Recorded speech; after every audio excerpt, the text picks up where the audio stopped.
Bonjour à tous, on se retrouve pour une nouvelle vidéo un petit peu particulière. Il y a quelques temps, j'avais préparé une vidéo sur le montage de l'appareil qui est juste sous mes mains.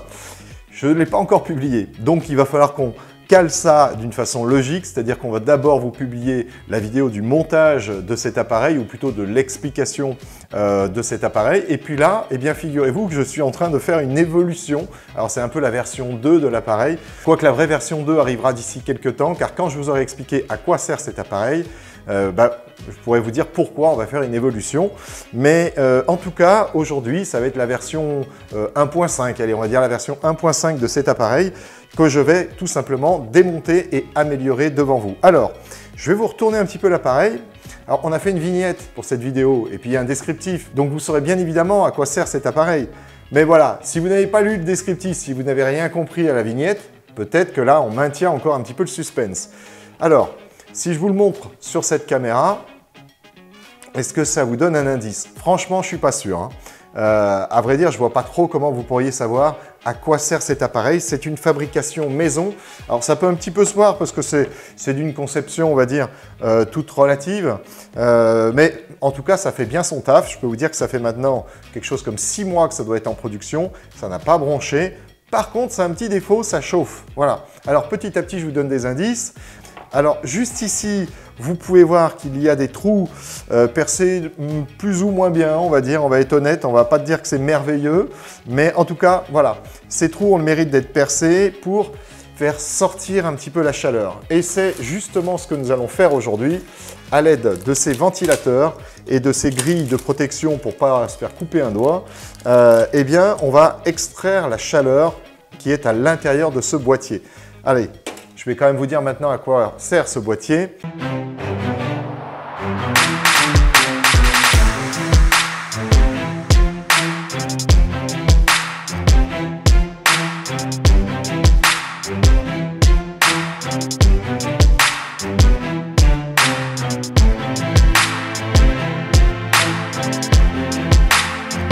C'est une alimentation, on va dire, une double alimentation pour NUC. Vous savez, les NUC, c'est les petits PC Intel, les Next Unit Computer, qui sont des petits PC qui, dans notre cas, nous servent de petits serveurs. Ces petits serveurs, on va installer une distribution Linux qui s'appelle Proxmox. Eh bien, ça va devenir des petits serveurs qui vont virtualiser d'autres serveurs qui, eux, ont une fonction directe. Par exemple, un serveur web, par exemple, un serveur de gestion, un serveur de réplica, un serveur, je ne sais pas, mon contrôleur de domaine, un serveur d'antivirus, un serveur de ce que vous voulez, mais en tout cas, ça sera des mini-serveurs. Et donc, cet appareil, eh bien, va nous permettre de pallier à un problème qu'a le NUC, c'est qu'il n'a qu'une seule alimentation. C'est-à-dire que ce petit PC, si son alimentation est HS, eh bien, tout s'arrête parce qu'il n'a qu'une alimentation. C'est à ça que sert ce boîtier. Ce boîtier, à l'intérieur, vous avez 2 alimentations et une plaque électronique que j'ai moi-même fabriquée, qui sert à alimenter le NUC avec une alimentation principale et en cas de défaillance de cette alimentation, instantanément, grâce au fameux pont de diode, eh bien, à passer sur la 2e alimentation et donc le NUC n'y verra que du feu, mais si la première alimentation est défaillante, il va automatiquement être alimenté par la 2e alimentation. Voilà. Alors, il y a toujours un seul câble après, hein, c'est-à-dire qu'en sortie, on va brancher une des 6 sorties ici sur le NUC. Évidemment, si quelqu'un enlève le câble, tout s'arrête. Bon, personne enlevant les câbles chez nous, eh bien, ça nous permet tout simplement de pallier justement à ce défaut qui est une alimentation unique sur un NUC et donc impossibilité pour nous de secourir le NUC en cas de panne. En cas de panne du transformateur.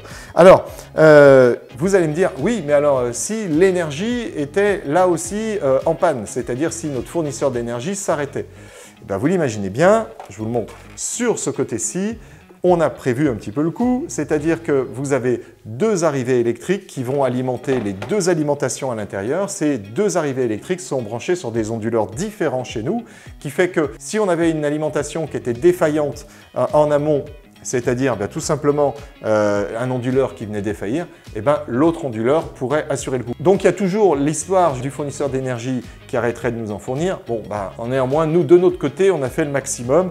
On a pallié avec les 2 onduleurs, on a pallié avec les 2 alimes qui sont à l'intérieur du boîtier, le fait que notre NUC reste en service. Voilà. J'ai pas mal de matériel tout autour de moi. Je vous avoue que je n'ai donc pas ouvert le boîtier depuis 6 mois. Je ne sais pas à quoi m'attendre à l'intérieur. Tout fonctionne bien. Maintenant, c'est peut-être plein de poussière, c'est peut-être plein de je ne sais trop quoi. Donc, on va le découvrir ensemble. Et puis, je ne sais pas exactement encore, pour tout vous dire, comment je vais arriver à fixer ces ventilateurs. Ce que je sais, c'est que malheureusement, ils ne pourront pas tenir à l'intérieur. C'est pour ça que je vous dis que là, on est sur une version 1.5. Et comme je vous l'indiquais en préambule, eh bien, on aura une version 2 où le boîtier sera tout simplement plus haut et qui nous permettra de mettre à l'intérieur ce ventilateur. Car là, pour l'instant, on va être obligé de lui fixer au-dessus cette petite grille de protection comme ceci, histoire que personne ne puisse se mettre les doigts dedans et puis se faire très très mal. C'est un ventilateur en 220 volts, donc il vaut mieux pas se louper. Voilà, sans plus attendre, je vais démonter tout cela et on va procéder à l'aide de la Dremel qui est ici, à la découpe pour laisser passer justement le flux d'air nécessaire à l'extraction de l'air chaud. Allez, donc je vais mettre les lunettes de protection, ça vaut mieux, on ne sait jamais ce qui peut arriver. Et en plus, pendant la vidéo, ça serait dommage que vous me voyez perdre un œil. Alors, hop, ces lunettes sont vraiment très pratiques parce qu'en plus de cela, elles sont correctrices. Donc normalement, vous ne risquez rien et ça donne un look absolument fou, comme vous pouvez le constater. Allez, on va démonter déjà de ce côté-ci les deux petites vis. Alors si ça vous intéresse, je vous donnerai les fournisseurs de ces différentes pièces. Il n'y a qu'une seule pièce que je ne pourrais pas vous donner, c'est la partie électronique. Eh bien tout simplement parce que c'est moi qui l'ai faite. Voilà. Alors, si vraiment il y a des bricoleurs chez vous, je vous donnerai le schéma qui est relativement simple. Il a juste fallu le concevoir, on va dire, avec un petit peu de réflexion sur un encombrement minimum. Maintenant, je n'ai pas cherché à faire la plus petite carte électronique du monde, tout simplement parce que je voulais que ça soit un peu aéré. Il y a beaucoup d'ampères qui peuvent passer à l'intérieur, même si un NUC ça ne consomme pas beaucoup. Au bout d'un moment, il y a quand même 6 NUC qui sont alimentés, ça peut faire un petit peu de monde. Voilà, alors là, je vais sortir tout ça. Vous allez voir, c'est artisanal, hein. Bon, néanmoins, on l'a fait avec cœur. Donc, si je me mets bien en dessous des caméras, vous devez voir l'ensemble. C'est impeccable. Je peux vous dire que je suis assez content parce que ça fait 6 mois que je n'ai pas touché à cet appareil et c'est impeccable. Vous pouvez voir, là, il n'y a rien qu'à bouger, tout est bien attaché. Les arrivées électriques sont nickel. L'alimentation en 12 volts, en 19 volts, pardon, est nickel aussi. On a les deux petites LED sur le côté qui nous permettent de voir que les deux alimentations sont fonctionnelles. Vraiment propre, pas de poussière à l'intérieur, donc l'air devait malgré tout bien sortir sans accumulation de poussière. Donc c'est parfait. Alors, on va tout simplement procéder à la découpe de cette partie-là que vous voyez.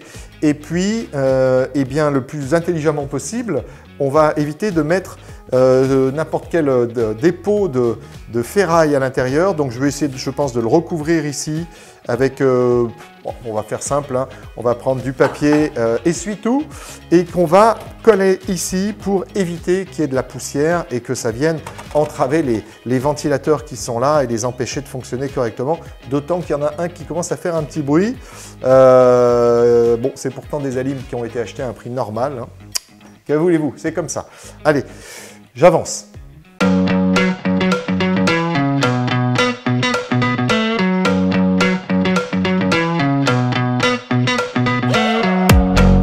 Voilà, donc on repositionne le tout parce que finalement, au lieu de mettre ça dans un établi, etc., autant s'en servir à bloquer la pièce.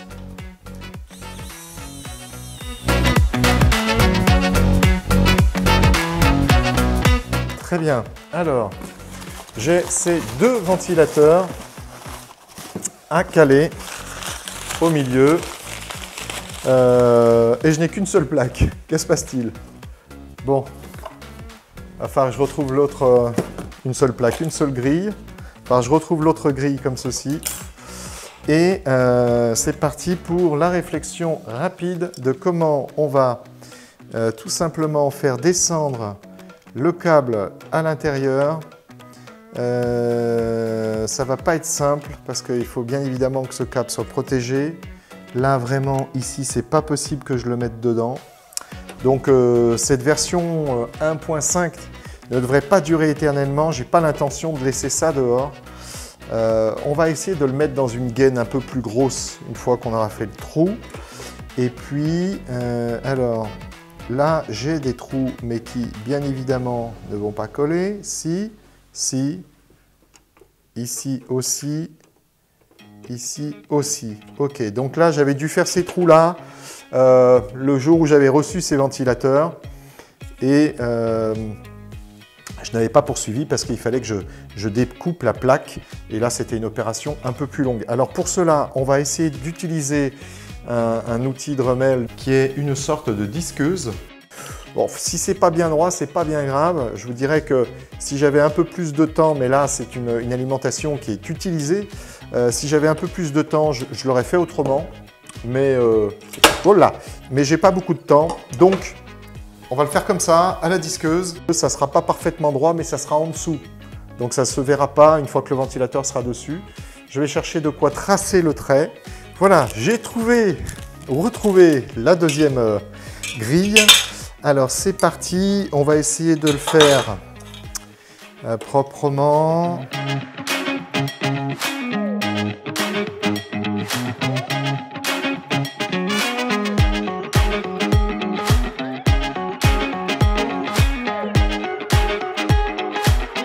Bon, voilà, c'est pas de l'art, c'est vraiment juste fait pour dire d'avoir un trou.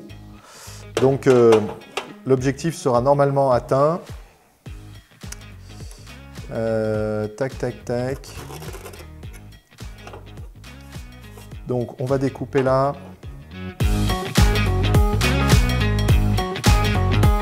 Donc, juste ici, on va mettre des coups de Dremel.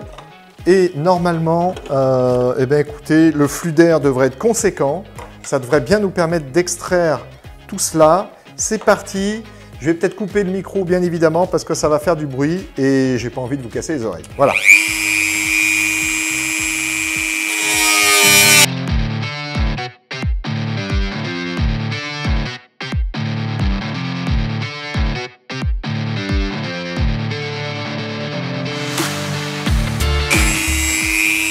On va peut-être mettre un petit truc ici, histoire que ça n'aille pas trop loin. Qu'est-ce qu'on va mettre? Ben, je n'ai pas grand-chose sous la main, à vrai dire. Ben, tant pis, on fera un petit peu de ménage.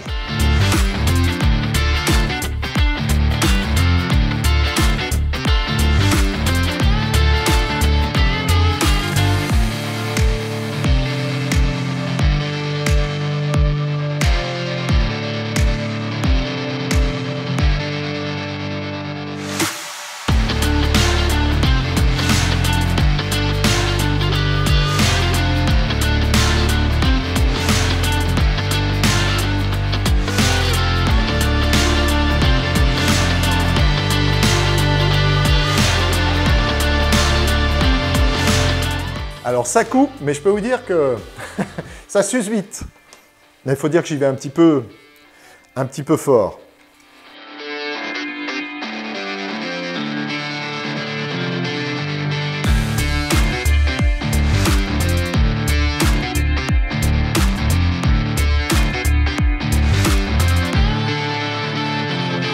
Voilà. Et l'essuie-tout n'est pas en feu. Donc, on va aller choper, si je le peux, avec cette petite pince, la petite plaque que voilà. Crac.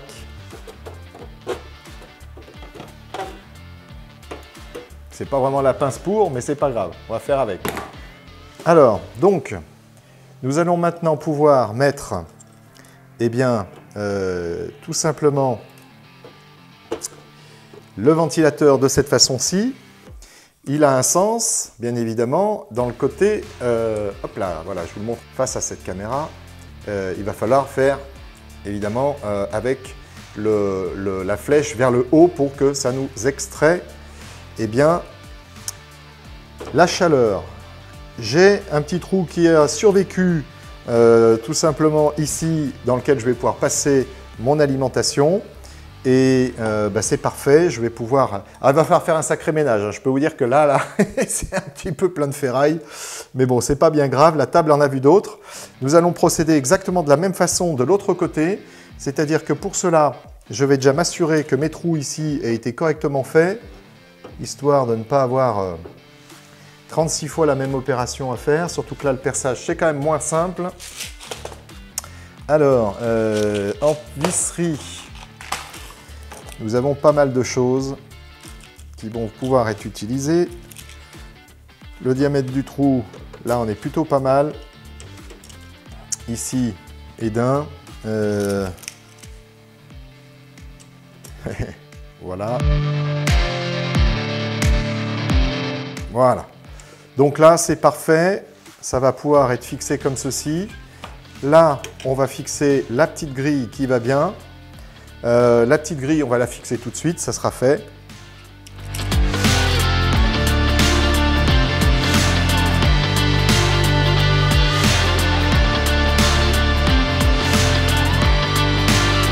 Là. Très bien. Alors, on va meuler un petit peu cette affaire, là.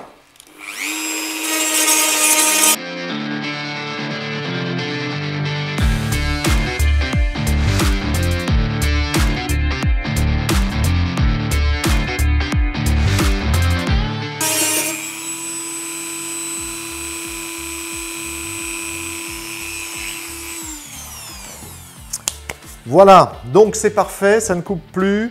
Je vais peut-être y mettre un petit coup de toute petite meule ici pour vraiment aller sécuriser les petits trous qui sont là, qui peuvent être un peu coupants.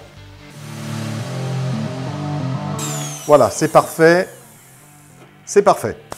Donc maintenant, le nettoyage que je vais devoir faire après, je ne vous raconte pas. Mais c'était ça ou pas de vidéo. Alors, donc celui-ci, c'est terminé. On mettra ça dans le trou qui est là. Ça sera nickel. Je ne me suis pas trompé de sens. C'est le moment ou jamais pour vérifier. Non, parfait. Donc, il y en a un qui sera ici et l'autre qui sera de l'autre côté. C'est parfait. Alors, maintenant, on va aller faire les trous pour positionner celui-ci. Alors...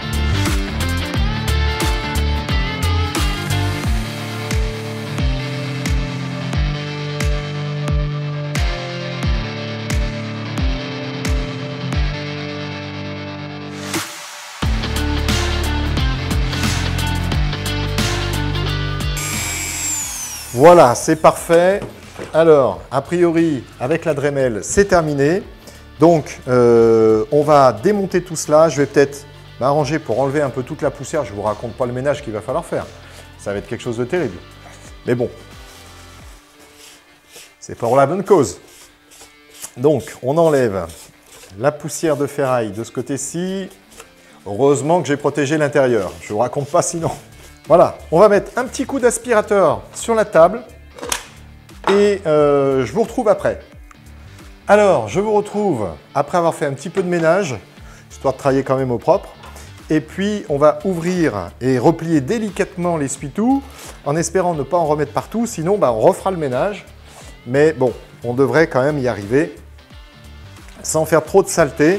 Alors, je précise que ce boîtier nous a été livré bleu, que nous l'avons repeint en noir satin, comme à peu près toutes les baies aujourd'hui sont noir satin.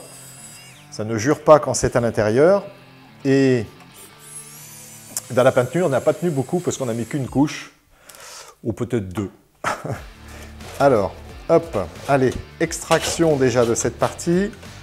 On met ça sur le côté. On voit qu'il y en a vraiment partout à l'intérieur, mais pas dans les alimentations. Et puis finalement, pas tant à l'intérieur non plus, c'est surtout sur l'essuie-tout, donc tout va bien. Ah, il en est quand même tombé un petit peu. On va aller aspirer tout cela. Mais ça va, ça reste très raisonnable.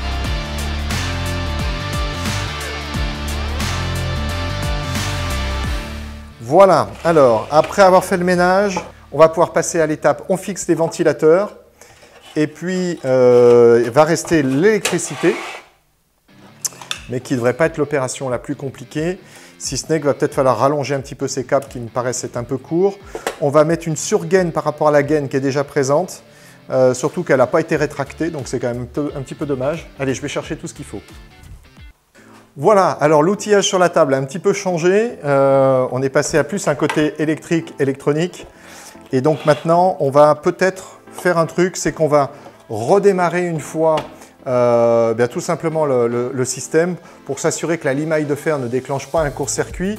Normalement, rien n'est tombé dedans, mais on n'est jamais trop prudent. Alors ça ne sert à rien de s'investir pendant 2 heures supplémentaires si finalement les alimes me lâchent. Allez, je vais chercher aussi un petit câble électrique. Voilà, donc vous allez pouvoir le voir en direct, ou l'entendre, ou les deux.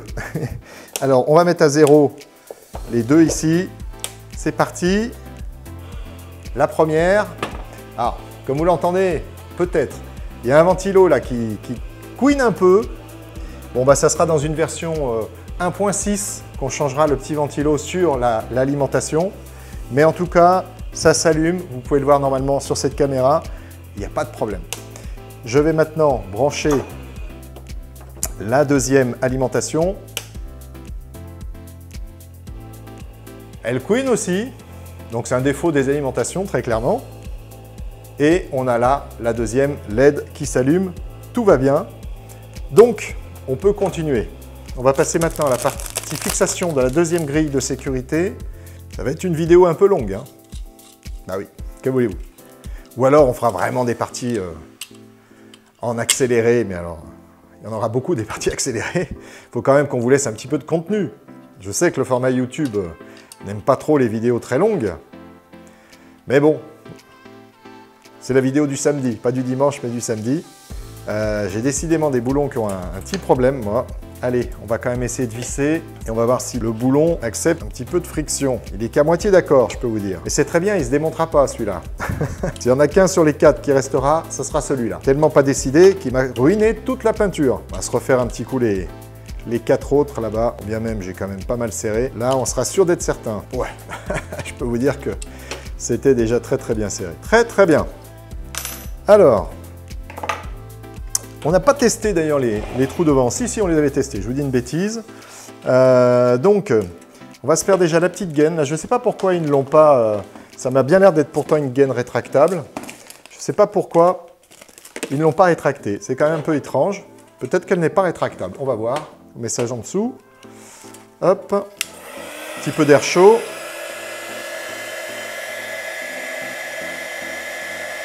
Elle l'est donc très bien. C'est donc assez étrange. Si certains parmi vous ont une idée de pourquoi le fabricant de ventilateurs aurait choisi de ne pas rétracter sa gaine, n'hésitez pas à me le dire. Là, moi, vraiment, je ne comprends pas. Mais une gaine rétractable, on ne la rétracte pas. C'est très curieux. On va donc en mettre une seconde. Je ne sais pas si ça sert à grand-chose, mais ça va me rassurer un petit peu. C'est déjà pas mal. Et on fait passer cette seconde gaine. Et surtout, on va s'arranger pour qu'elle soit suffisamment longue pour passer dans le trou et protéger le câble au moment du passage dans le trou.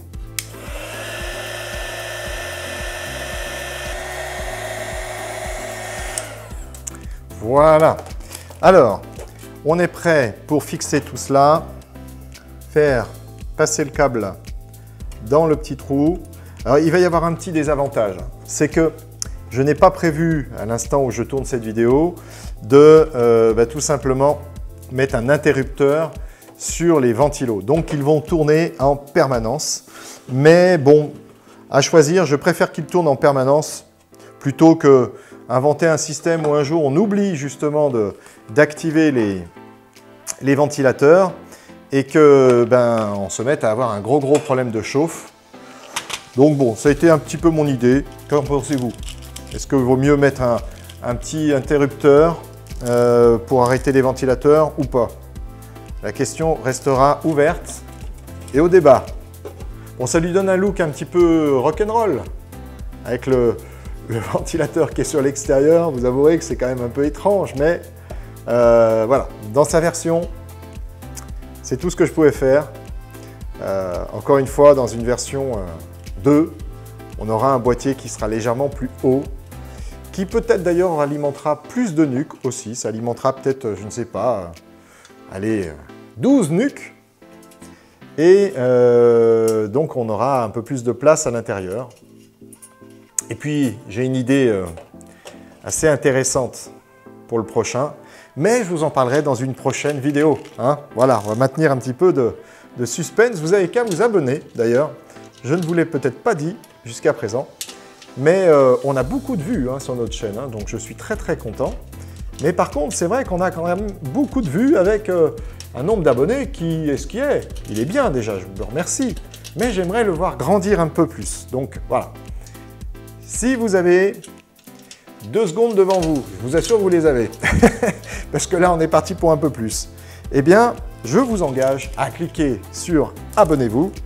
Vous n'oubliez pas la petite cloche, eh bien, tout simplement pour ne pas rater les futures vidéos. Et en l'occurrence, la version 2 de ce boîtier d'alimentation un peu magique qui va permettre d'avoir une fonction nouvelle. Je ne vous en dis pas plus. Je vous en dirai pas plus.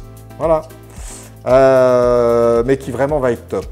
Je peux vous dire que quand j'ai eu cette idée, parfois, vous savez, ça vous arrive. Hein, vous avez une idée, bon, on sent qu'elle est bonne. Et ben voilà. C'était donc ça. C'était mon moment où je me suis dit, là, vraiment, c'est pas mal. C'est pas mal. Ça va faire un petit peu de bruit hein, dans notre baie, hein, j'imagine. Bon, on ne dort pas dedans non plus. Et puis je peux vous dire que dans une baie, il y a du bruit tout le temps. J'ai fait d'ailleurs une vidéo il n'y a pas très longtemps sur les Ellipse Pro font-ils du bruit? Parce que c'est très souvent qu'on me disait oui, les Ellipse Pro, ça fait du bruit, etc. etc. Du coup, j'ai fait une petite vidéo là-dessus. Si vous ne l'avez pas vue, je vous engage à la regarder juste après. Vous verrez que finalement, ces Ellipse Pro ne font pas plus de bruit que cela. Et j'ai même d'ailleurs un fidèle contributeur aux commentaires qui m'a dit « Oh là, je suis désolé de vous avoir fait faire tout ce travail, mais pas du tout !» C'était très bien, au contraire, c'était très instructif. J'ai pu tout simplement valider que les onduleurs Eaton ne faisaient pas plus de bruit que cela, et surtout donc les Ellipse Pro. Donc c'était très bien. Donc vos commentaires sont les bienvenus. Si vous avez des commentaires à faire, n'hésitez pas. Bon, restez sympa quand même, hein. Voilà, de toute façon, je ne les mettrai pas s'ils ne sont pas sympas. Non, je blague, ça m'arrive d'en laisser. Bon, après, voilà, il ne faut pas qu'ils soient insultants non plus, quoi. Mais les commentaires, en tout cas, c'est toujours un truc intéressant parce que c'est que comme ça qu'on s'améliore dans la vie, vous savez.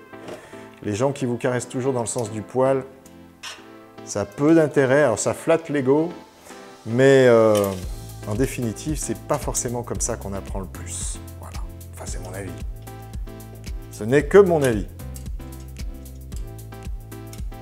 C'est long, hein, cette partie-là. Donc, je meuble, je vous parle, je vous distrais.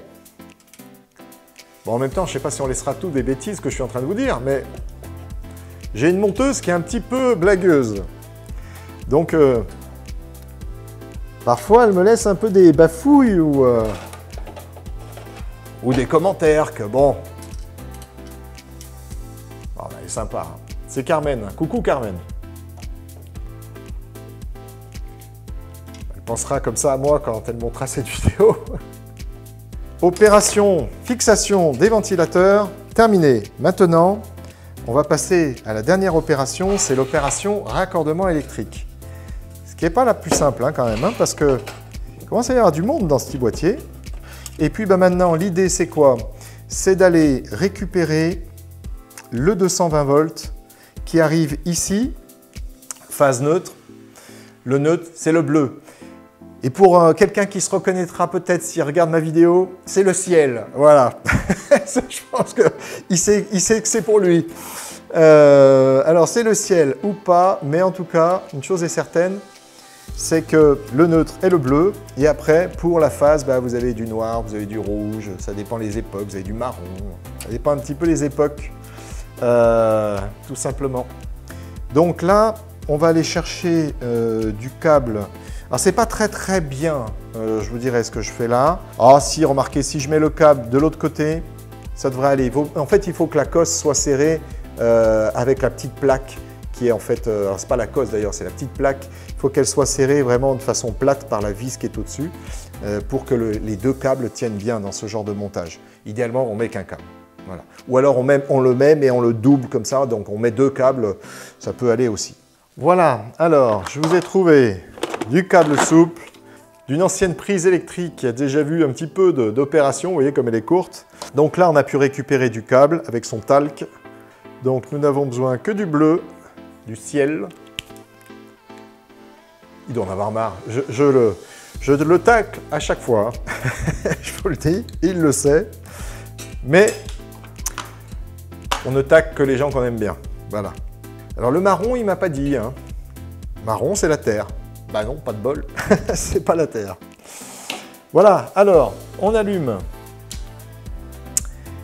Et puis, on passe en mode soudure. Ça, c'est un fer, c'est miraculeux. Hein. Je ne sais pas si à cette caméra-là, vous le verrez. Attendez, non, ben, je peux pas. Si, je peux, en faisant comme ceci. Voilà, normalement, vous le verrez. Alors, c'est acheté sur AliExpress. Ce sont des postes à souder qui chauffent instantanément. Je peux vous dire que vous le mettez en route, ça y est, il est déjà chaud. Donc, il est déjà chaud à je sais pas, à 400 degrés, me disent-ils. Bon, à voir après si c'est vrai. Mais en tout cas, voilà, ça a vraiment un côté ultra pratique, c'est que ça chauffe tout de suite. Un petit peu d'étain. Hop, on va se mettre ça comme ceci. C'est pas de l'électronique, c'est de l'électricité. Hein, donc, on peut y aller un peu rapidement. Tac. Voilà, c'est étamé. De ce côté-ci, on va l'étamer aussi pour pouvoir le mettre à l'intérieur après.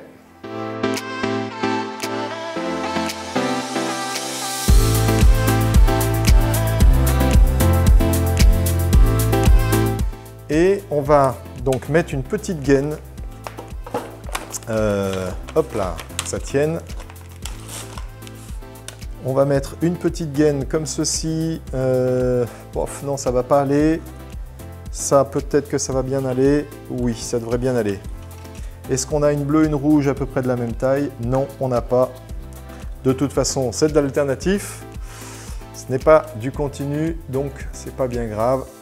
Alors, une première gaine ici, une deuxième.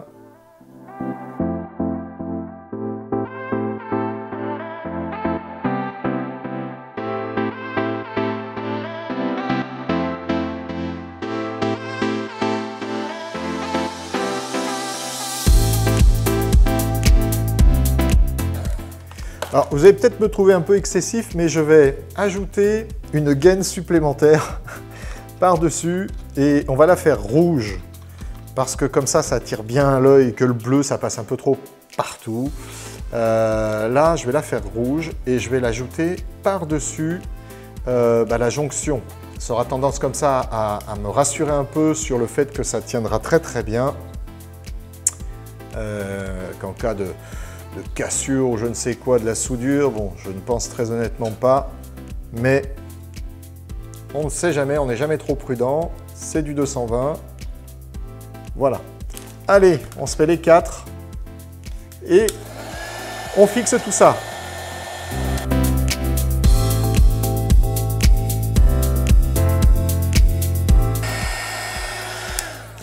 Ok, alors, dernière partie. On va passer au raccordement électrique. Eh bien, tout simplement des ventilateurs. Et puis, on va passer au test, surtout. Est-ce que tout cela va bien ventiler? Est-ce qu'on va sentir une extraction forte de cet air chaud? Bon, alors en même temps, là, l'air ne doit pas être très très chaud, les alimentations étant arrêtées depuis un petit moment. Mais, néanmoins, voilà. Alors, eh bien, c'est parti. Un petit tournevis électrique, c'est-à-dire protégé. Et on y va. Donc, on va commencer par celui qu'on a symbolisé en bleu, le neutre, ou le ciel. Voilà.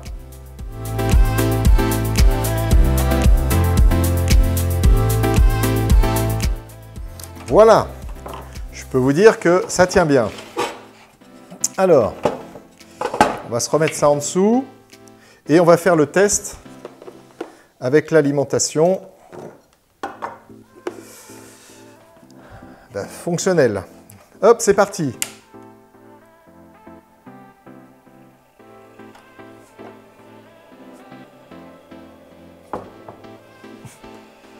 Bon, c'est un fail.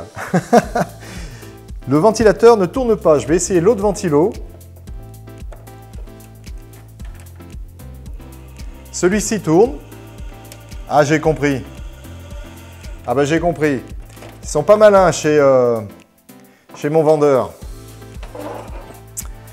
Je ne l'avais pas vu. Est-ce que vous allez le voir? Je ne sais pas. Il faut dire que c'est un petit peu serré là. Ils m'ont mis des autocollants sur tout simplement les palmes. Donc forcément, ça tourne pas. Et ils font fort quand même, hein. Alors, moi qui ai fixé ça avec amour, voilà. Deuxième tentative. Là, c'est pareil d'ailleurs, hein. On va l'enlever. Deuxième tentative. D'ailleurs, c'est comme ça que ça fonctionne. Le mieux, voilà, voilà. On est reparti. Magique! Ça tourne, c'est nickel. Alors, sans plus attendre, on va tout rebrancher. Tout rebrancher. Hop. Je vous ai pas dit de bêtises, j'ai bien branché le bon au bon endroit. C'est nickel. Et on fixe tout cela comme ceci. Regardez donc un peu le look extraordinaire. Est-ce que j'ai toujours... Oh là là là là, vous savez que ça filme toujours là-haut. Pourtant, c'est des 64 gigas. Ça va être plein. Alors la prochaine étape et ultime étape, ça va être de tout rebrancher dans la baie serveur. Bon, vous ne verrez pas cette étape-là parce que bon, il va falloir que je trimballe tout ça. Mais par contre, je vous ferai un petit film, évidemment, de l'alimentation en service. Voilà. Alors, avant de tout déplacer, on va s'assurer que cela fonctionne bien. Ça fonctionne. C'est super. L'air est très très bien extrait. On essaye l'autre. Ça fonctionne aussi. Ça fait pas trop de bruit. En fait, c'est plus le ventilateur. Je vais l'arrêter. Parce que finalement, le ventilateur qui est à l'intérieur de la lime, qui va être à changer, lui fait pas mal de bruit. Mais sinon, ça va, c'est correct. Donc c'est ainsi que se termine cette très longue vidéo. Je ne sais pas comment on va arriver à faire que ça rentre dans les mêmes 30 minutes. Néanmoins, si elle vous a plu, n'oubliez pas de mettre un like. Et puis, si vous en voulez encore, n'oubliez pas de mettre des commentaires parce que ça sponsorise tout simplement notre chaîne. Et puis, bien évidemment, n'oubliez pas de vous abonner, non seulement pour ne pas rater la version 2 de cette magnifique alimentation de Nuc, mais surtout pour ne pas rater nos autres vidéos sur tous les autres sujets de notre chaîne. Voilà. Je vous souhaite une bonne journée, un bon week-end. Moi, c'est le week-end. Alors, le week-end est un peu entamé là, mais un bon week-end. Et puis une bonne semaine, sinon, si vous regardez cette vidéo dans la semaine. Et je vous dis à très très bientôt. Prenez soin de vous. Marchez à l'ombre parce qu'il y a beaucoup de soleil. Allez, à bientôt.